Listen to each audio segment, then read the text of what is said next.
So, I recently played Day of Defeat, which got me, of course, thinking about Day of Defeat's source.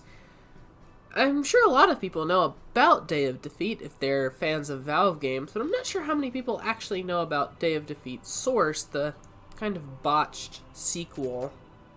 It's really interesting because a lot of people seem to really like the original one over this one, and honestly, I think they're about same for me. The first one has a lot of gold source jank that this one solves, but also this one has significantly less content. So the question is really, do you want more content or more polished, lesser content, I guess? They really embraced the whole sort of class aspect like Team Fortress 2 did.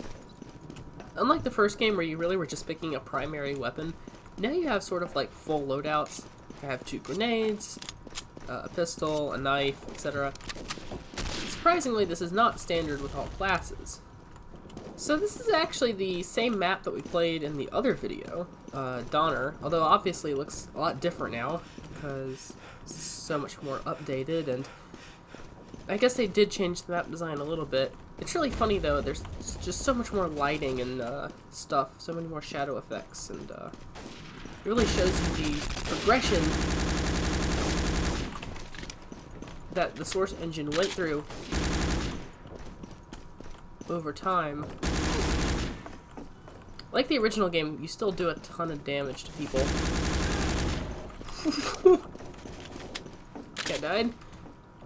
Unlike the other game though, in this game you don't actually lose ammo that you throw away. You do sort of have one less clip, but your ammo gets combined down.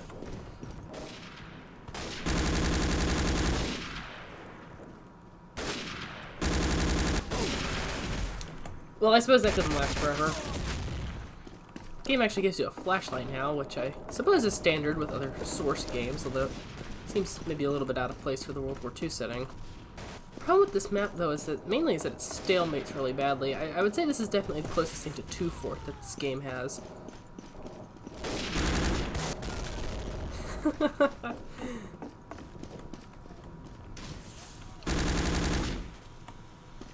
Okay, well, that worked. That did not work. Weirdly enough, the Garand in this game actually does not fully one-shot a lot of the time. It seems that the damage is like just below the threshold for one-shotting, which is actually really annoying. Although, one of the new things you can do is you can scope in. Also, he can scope in because he shot me. Yeah, but you can actually now aim down iron sights if you wanted to. Which is surprisingly not standard in Source games. I mean, you can't really aim down sights with Half-Life, although I guess the crossbow has a scope. That's, you know, special. There's certainly no scoping or aiming down sights in Counter-Strike. There's no scoping in the original Day of Defeat. I guess they probably wanted to advertise this to you know, the people who played World War II shooters at the time, and we have to consider that when this game was created, it was like the peak of, like, you know, Call of Duty, you know, World at War, shit like that. That guy's like a god with the bazooka, though. Holy shit. I do have some really fun memories, though, of playing this game. I remember there's a summer, I spent a lot of my time in that summer at my mom's office because timing worked out that I had to do that. Or either be left at home until, like, you know, 3 in the afternoon, so I went with her. And I played a lot of this on my, like, gaming laptop. I had this gaming laptop. It was kind of crap because it's a gaming laptop, so, like, what do you expect? It had, like, a NVIDIA, like, MX something in it, like, MX 960. Like, considering my laptop before that was a Lenovo ThinkPad, it was a huge step up, but it was a step up from like a 1 to like a 5. This computer's like a 7. Alright, he's in that window. But yeah, there's something about, I was talking about in the last video, the aesthetic of Gold Source games. There's also an aesthetic to Source games. Got him. But yeah, everyone talks about the Source game aesthetic, you know. It's creepy, but cozy and familiar. There's sort of that uncanniness, I guess you would say, in the mixture of like uncomfortable and familiar that sort of makes empty Gmod maps in particular feel really creepy. Honestly, people who think Gmod maps are creepy need to go on some Day of Defeat maps by themselves, because there's sounds that play like the sounds of war playing, but there's no one around. I think that would be really creepy, because it's like you have the sound of distant gunshots, and there's just nobody around. And if you think, like, you know, the sound of cars and nobody around, like on that one Gmod map that's supposedly haunted is creepy, then I can only really imagine what they might think of, you know, the sound of a firefight off in the distance, but nobody in this town. I think Donner would be quite creepy, actually, by myself.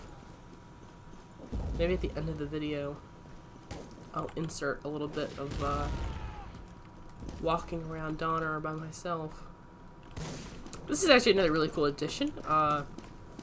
Despite the seeming lack of new content, one of the really cool things that, they've added in is this rifle grenade.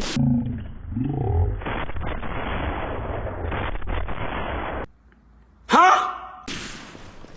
Oh, I fucking hit that guy? What? I did not think that that would hit. Okay. But yeah, they've added in this rifle grenade, which is awesome. It's lesser known part of World War II history weaponry, but definitely something very real. That totally should have hit the lamp wall. I don't know how that hit him.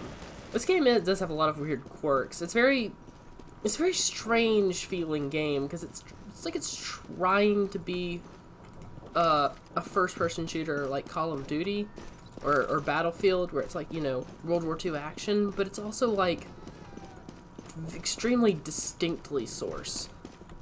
You know, there's no denying that this is a Source game.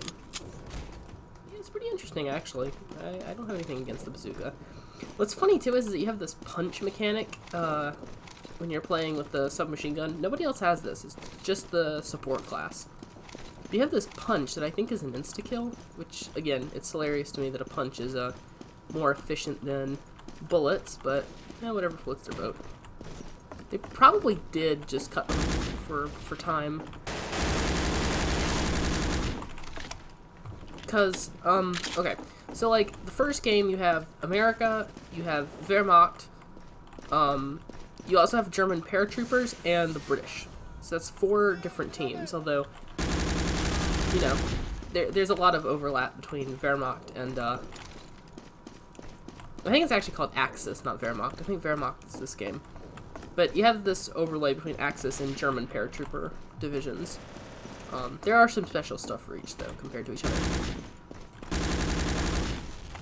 And I guess there's an auto reload in this game. Maybe that's an option. But you have these differences. So like the British have like the Sten and the Piat rocket launcher, right? I just used the whole magazine to kill that guy. So you have the Sten and the Piat, and you have some other things as well. It's all very neat. All right, I think I'll call this game here. But, like I promised, I will do a little bit of walking around Donner by myself, and we will cut to that now. The enemy's trying to push through us! Hold the line!